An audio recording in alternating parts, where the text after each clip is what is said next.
we have a saying that goes, "You belong here at Camp Boggy Creek." And I think a lot of people think that relates to our campers, because it does. But the love of camp stretches to everybody. And that's what I felt. And that's why I'm still here. Hello and welcome to the S'more Stories podcast, brought to you by Camp Boggy Creek near sunny Orlando, Florida. Founded by actor Paul Newman and General Norman Schwarzkopf, Camp Boggy Creek provides life-changing camp experiences to children with serious medical illnesses at zero cost to their families. In our podcast, we'll talk about the impact that recreational therapy has on children, stories of campers, their families, staff members, volunteers, and all who have been part of the magic that is Camp Boggy Creek. Enjoy the show, and hey, to learn more about Camp Boggy Creek, visit boggycreek.org.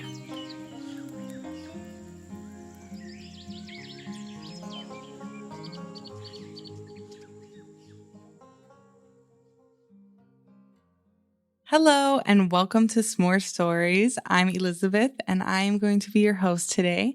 I have the beautiful Maddie with me today. She's in charge of programs over here at Camp Boggy Creek. How are you doing today, Maddie? Oh, I'm great. Thanks for having me. I'm glad to have you. So I just wanted to ask a few questions in regards to how did you find your way over to camp? Oh my gosh, that's such a good question. So I was a teacher in Tallahassee for 5 years. I went to Florida State, go Noles, and then I decided to stay in Tallahassee and teach. I taught second grade, I taught second and third grade, I taught pre-K, and I had always done some sort of camping in my summer times, just a way to do something fun. And in 2022, I was still teaching in Tallahassee, finishing out teaching in a pandemic, which was so exciting. And I was looking for something fun. I was looking for something enjoyable, something that didn't feel like teaching. I love kids. I love working with youth, and teaching is that, but it's also very difficult. So I just wanted to play. My brother was a camper here at Camp Boggy Creek, and the last time I came to Camp Boggy Creek, I was 7 years old, and I told my family, if I can get back there, I want to go back. If there's any way I can go back to Camp Boggy Creek, there is something there that hooked me. It was just so magical. So in the summer of 22, I came back to Central Florida and I started as a lifeguard here at Camp Boggy Creek. And by the end of the summer, I said to Dave Mann, our director, please just let me cut the grass. Please just let me plunge your toilets, anything I can do to stay at camp. And he said, well, we need an activities coordinator. Why don't you jump on and be our activities coordinator? And I'm hooked and I love it here. It's the best job in the world. That's amazing. So you found your way back. That's always great to have like somebody who has their testimony of how camp has impacted them. What would you say keeps you here at camp? Is that the essence that we kind of touched on a little bit? Yeah. I think what keeps me here at camp is just the magic that is here, that is nowhere else. I have had the opportunity to see children make friends and do things they never thought they would be able to do, like ride a horse or catch a fish. And knowing that me and my team and all the other people here at Boggy Creek make that happen for children is just amazing.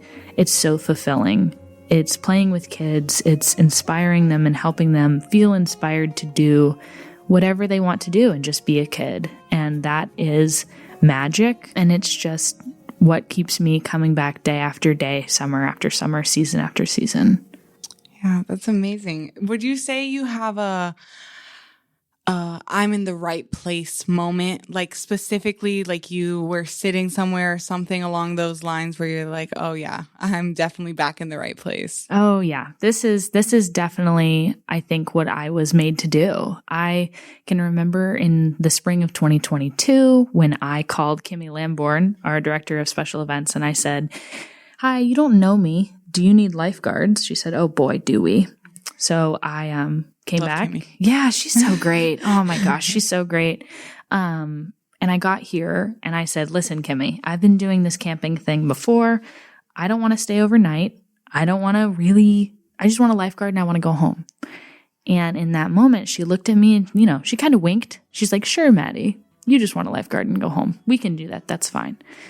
And I was here for 2 days, 2 nights. And she said, you still want to go home? And I said, no. No, I want to stay forever. She said, great, we have a cabin for you. They were welcoming with open arms. And that's when I knew, like, oh, I'm in trouble. I can't go back to teaching after this. I can't leave after this. And, it's the love of that team and of the kids that helped me feel like this is my place. We have a saying that goes, you belong here at Camp Boggy Creek. And I think a lot of people think that relates to our campers, because it does. But the love of camp stretches to everybody. And that's what I felt. And that's why I'm still here. Amazing. I know you touched a little bit on the first time you came here was with your brother. When you first came here, what was that area or that spot that you were like, oh, like where you had that I need to come back here moment? Maybe like an area, the horse stables, things along those lines, like something that you saw that you were like, oh, this is like, if you can't remember, I understand also. Oh, sure. But if you have like that moment. Oh, yeah. I can remember that super clearly. We came for a family retreat weekend. And at that time, my brother was in remission for acute lymphoma leukemia, cancer. And to be a sibling of a child with an illness is arguably quite challenging to maintain a family, So I had come to this weekend with my whole family. And there was this moment where we were in the gym and there was a dance happening, and I hadn't danced in so long. I had been passed on from grandparent to grandparent, from friend to friend, because my brother was in the hospital. That's where my parents were focusing their attention. So we were in this dance, and there was this disco ball or a spotlight. I was 7, and to just dance with my parents and to feel like, my brother's safe, everything's fine, and now I get time with my parents is something camp gave to me that nobody else could. They were just able to,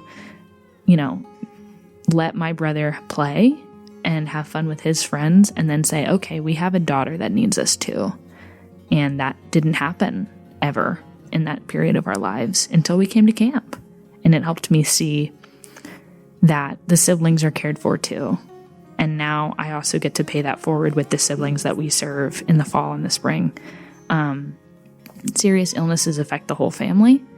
And that was just very clear to me from a young age. And I felt that. And the gym was just that special place that it all clicked for me. And now that's also where I see other families playing with their siblings that don't have an illness. And we're able to love the whole family at one time. That's very interesting that you admit, like you speak about that, because I think some people do just see, oh, it's a camp for for somebody suffering with an illness or something along those lines. But I think something that a lot of people, when they come here, they don't understand it can have an impact on every single person involved. Oh, yeah. The sister, the brother, the parents. Your parents probably also appreciated that moment where they got to say, okay, my son's safe. And now I get to spend this moment with my daughter, who perhaps had also had a hard time in this regard.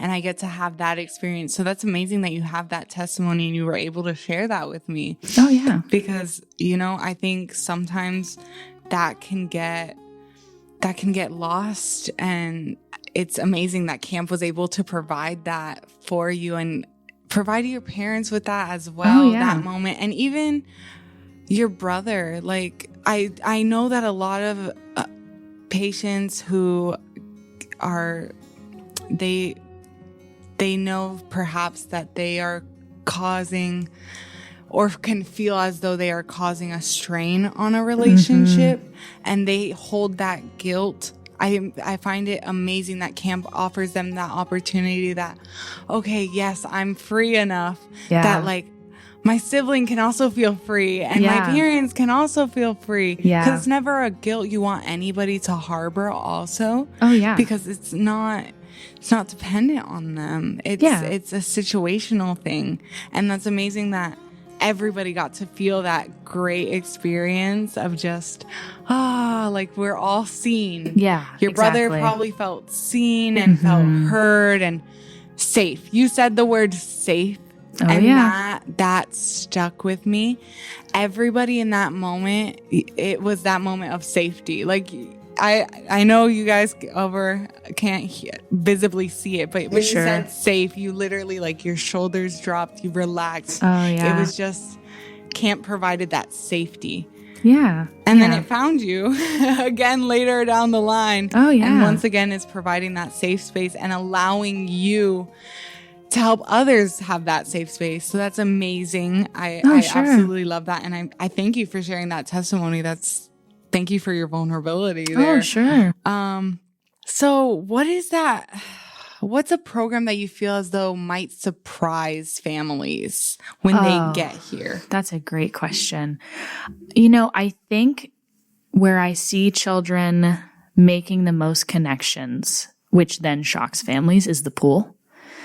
I think it's easy to look at a pool from the outside and say, oh, great, my kid gets to cool down, or we get to relax or float on the surface in our water wingies, you know.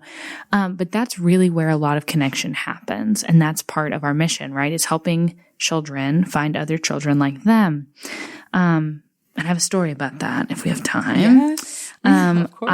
When I was here in 2022, in the summer of 2022, I saw two children that were here. They were both boys, and they both were here for our heart session. And they both had heart conditions. Now, what some people outside of that realm might not know is that children with heart conditions have what is called a zipper on their chest. Now, it's not a real zipper. It's like a scar, and it runs from about their throat down to just below their, the sternum. And it's where doctors will go in and perform surgeries for children that need repetitive surgeries, like we can see in children that have heart conditions, right? So that's what all of those children, that session, most of them anyway, have a zipper. So 2022, there's two boys. They come, they get paired in a cabin. And I was part of their, what we call cabin storming group. So I was there to welcome them to camp.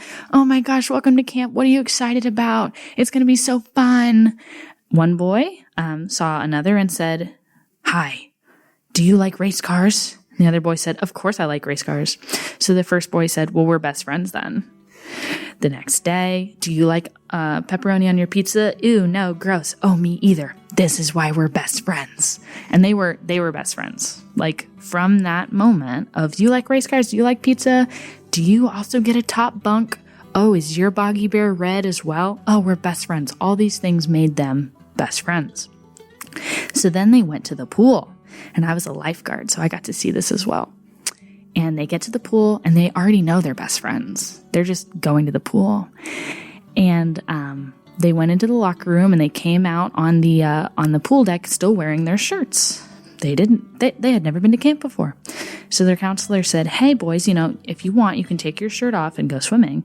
And they got so excited. We get to go swimming. Oh, my gosh. And they pull their shirts off, and they look at each other, and they said, oh, that's why we're friends. They looked at each other's zipper, they touched each other's scar, and they said, that's why we're friends. They saw each other. They saw each other, and they felt seen. And a lot of our parents might say, oh, my kid gets to go to the pool. That's great. He loves swimming. He's going to love that. She's going to love, getting a suntan. That's awesome. But what parents might not see and what campers might not see is every spot on our camp is a place for that connection to happen. It was just about a t-shirt. But before that, it was about race cars. And before that, it was about pizza. And they had already known they were friends. So then a pool, a body of water with lifeguards and water wingies did that.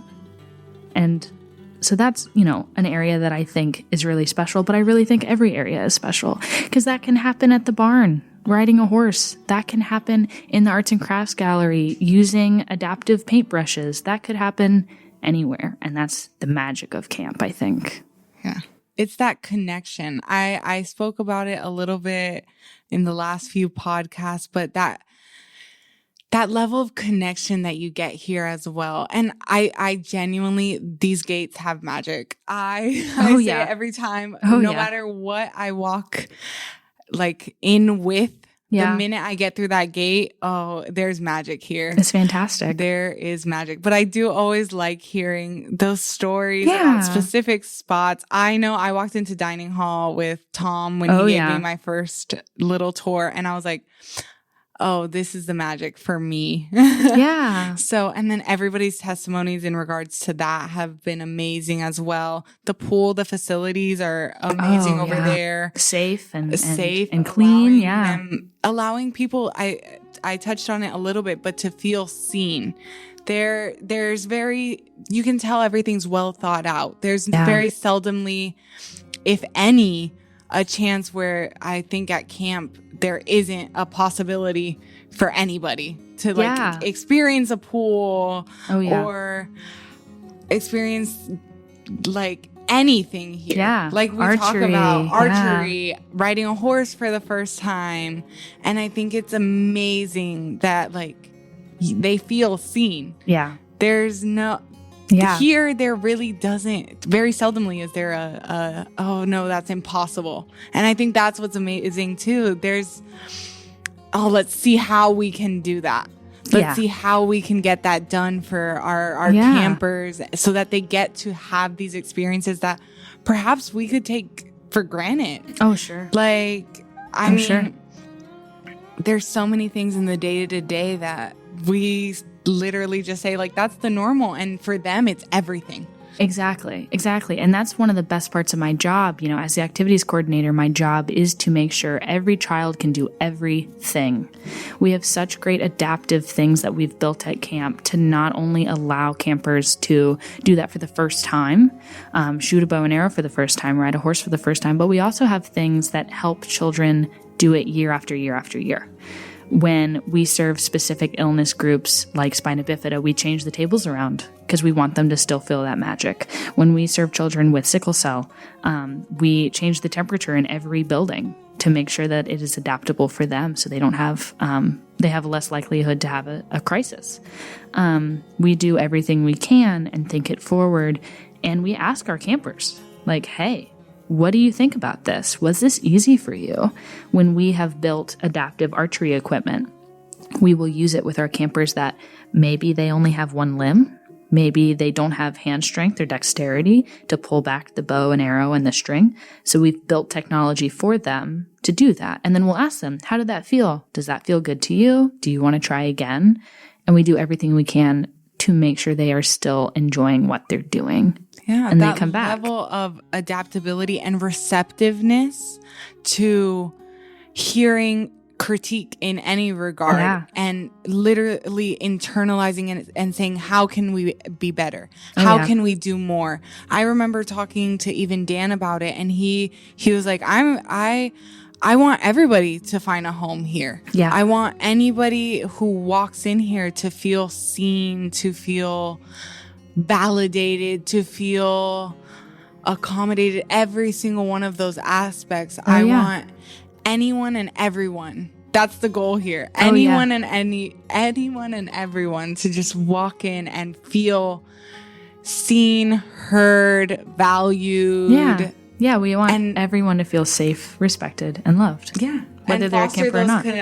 Foster those connections as well. Like, that's a lifelong best friend probably. Or even if there could be cases where they find a connection here and perhaps they don't carry it on. But that gave them the experience and the tools necessary to, I can bond with other people. When people like race cars, I can be like, I like race cars, and we can now be best friends. Oh, yeah. And things along those lines. And it also boosts their confidence. And it's so good. Yeah. It's so good. And those campers, you mentioned like connection and friendship. Those campers in 2022 that saw each other's zipper, they came in the fall of 22. and a weekend. They came in the spring of 23 for a weekend. They came in the summer of 23 for a summer session. They came in the fall of 23, and they have come back over and over and over again because they're best friends. Yeah. And because this is important to them, to show their family also that love and that caring and that safety. The first time they came back, their parents hadn't even met yet. Yeah. So when they walked in the dining hall for the Friday night meal at that first family retreat, they just ran to each other and hugged each other, and there were some tears, and they were just so happy to see each other. And I heard one mom say, "Do you even know that person?" And the boy said, "Yeah, that's my best friend." Yeah. And like, why is that hard? Why is that surprising? Like, this is like, we adults make it hard. Yeah. He likes pizza like I like pizza. He doesn't like pepperoni on his pizza. Yeah. Like, what's the deal, Mom? But, why are you surprised right now? Yeah. But they felt, like you said, they felt seen and heard. I think something else we hear a lot from our campers is they could be called the cancer kid, or they could be called, just that kid in the wheelchair. Because in their schools, in their hometown, maybe there isn't somebody that has cancer or has had cancer. Maybe they don't see other people that have spina bifida or sickle cell or a bleeding disorder or epilepsy. And they come to camp and all of their best friends have that as well. And that's community. And that's love and care and belonging. They will feel seen because they know what it's like to not be seen. And that happens in the cabin, that happens at the pool, that happens at the dining hall. That just, like you said, happens once you get in the gate. Yeah. When you get in the gate and there's magic. Somebody there to say, "Hi, welcome to camp." Yeah. That's where it starts. That's where the magic the minute that gate opens, it's just magical. Oh, yeah. What would you say, is there one specific aspect that campers come back to you or give you feedback on that you feel as though is so simplistic, and yet it's so impactful for them? That's a great question. Okay, I have a small story about this as well. Every day at lunch, we have something called the Web of Kindness. The Web of Kindness. And every child has the opportunity to go up on a microphone, a live microphone, cool cats and kittens, and say anything they're thankful for. Anything they want to thank people for. And these children that the world might see as fragile or tired or sick, they go up to the microphone and they don't say things like, "I want to thank all those doctors that did all of those surgeries on me." They say, "Hey, I want to thank Julian in the kitchen because he made chocolate chip cookies yesterday." I want to thank Gracie in the horse barn for helping me put on my horse helmet. I want to thank my counselor for telling me a story before I went to bed. And, those are so simple. Those are so simple things. It's like, well, yeah, of course we're going to do that. Like, of course we're going to give you water. Of course we're going to help you play. But it really just solidifies to me, all they want to do is be a kid. Yeah. All they want to do is be a kid and have fun. And above all, that's what we do. And so it's like, I've had a child thank me for holding their hand when we sang a song because they were having an emotional moment. And it's like, well, yeah, of course we're going to do that. But we do it time after time after time. And that's what they come back for. Because they know when they come back, they're safe, they're respected, and they're loved. And it sounds like a motto, but it kind of is. It is the base of everything we do to help every single child, every single camper that comes here. And they thank us for it because they just want to do it too. Yeah. And I think I do feel as though sometimes the human connection aspect is taken from those who suffer of an illness. And even things as simple as you said, like holding their hand or something like along those lines, that humanization of them. Oh, yeah. And it sound to us, because we see things differently. We're like, yeah, of course, but in their mind, they could feel so othered. Oh, yeah. Oh, yeah. A quote that Paul Newman has said in many different times of his life when he was starting camps and advocating for these children, he said something along the lines of, there are children that he meets that are in the hospital for 6 months out of the year. And to talk to them, they will say, "I'm in this hospital, but to go to camp, that's what I live for." Because they are isolated and hospitals are sterile, figuratively and literally, and they aren't for children. So they do crave coming and talking to people and making friends and holding hands and singing songs. And like Paul said, like, that's what we do it for. That's who we do it for. The children that need that the most is those children. Yeah. So he's a pretty cool dude. He is a pretty cool dude, you know? Thanks, Paul. Yeah. So one other aspect I want to touch on, and maybe you can speak a little bit on it with more knowledge. So we do know the challenges that we face when it comes to parents entrusting their children here at camp. How do you try and help guide the parent or help be as accommodating, I guess, to also their concerns? Because, you know, like in these situations, sometimes I feel, like we said, you want to create that safe space. Oh, yeah. And sometimes parents are like, oh, but I am their safe space. Exactly. Yeah. So they are apprehensive or guarded or any of those things in regards to the, like, opening up their arms and their hearts to this experience. So how do you try and combat that, I guess? It's a great question. I first want to shout out all our parents for trusting us with their campers, because that's huge, right? To have a child that you've done everything you can to protect them and in some cases keep them alive, and then to give them to people you do not know for 5-6 days, that is a lot. Like, oh my gosh. We have a mom that has been coming for a few years with her camper and her family. And she said something to me once, like, do you know what a helicopter parent is? And I said, yes. She said, well, I'm a lawnmower parent. Like, a helicopter's a little too far. And it's hard, right? Like, so first I just want to acknowledge, like, the trust that has to come from those parents. What we do to help them is just many small things that just help those worries, knowing that we might not ever truly help parents be calm about this whole situation. I know that my mom cried the entire drive home every single year, even though we had come back every single year. So what do? We give them tours. We show them our facilities. We talk to them. Every single child that comes to camp for the summertime is contacted no less than 9 times by a member of our team, between phone calls, between emails, between question sessions, between all of those different things. We talk to our families. We tell them what the child's going to be doing. We tell them how to contact their child, how to write their child notes and letters and emails and all these things. We talk to our parents about talking to other parents. You know, something we talked about earlier is like my parents and how when they came to camp, they had the opportunity to talk to other parents. And that's huge. That's what we build into our weekend programming so that they can talk to other parents. They can talk to other people about what camp looks like. They talk to our doctors and our nurses.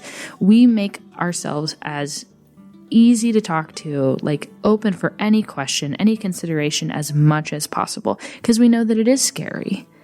And on arrival day, we know that it's scary, and we have tissue box ready, and we are ready to say, yes, Miss Smith, this is hard. Thanks for leaving your kid with us. We also let the parents go to the cabin and like say, see you later. And we let them go to the dining hall and see where their child's going to eat. And so I guess what I'm saying, the biggest thing we do for our parents is we just show them everything we are. There's no tricks. There's no smoke and mirrors. There's no anything hidden from our parents. We show them absolutely everything that their child will interact with. And we follow up with them after and tell them how they did. And we're just accessible to our parents, and we just are hoping they will trust us as other parents have done before. That's amazing. I know it's a big ask to entrust their babies in general over here at camp. But I think, like you said, we try and be as accommodating, as welcoming, as communicative, all of those things, so that there is no question, like everything is handled Everything's under control. good. You will be communicated with. Your child is safe, seen, Yep. loved here. Yeah. Oh, it was great talking with you, Maddie. It really was. Thank you. It was and so great to be here. I appreciate all your insight, your vulnerability, all of your testimonies. I want to thank you for letting me in today. Sure. It was great to be here. Thank you for having me.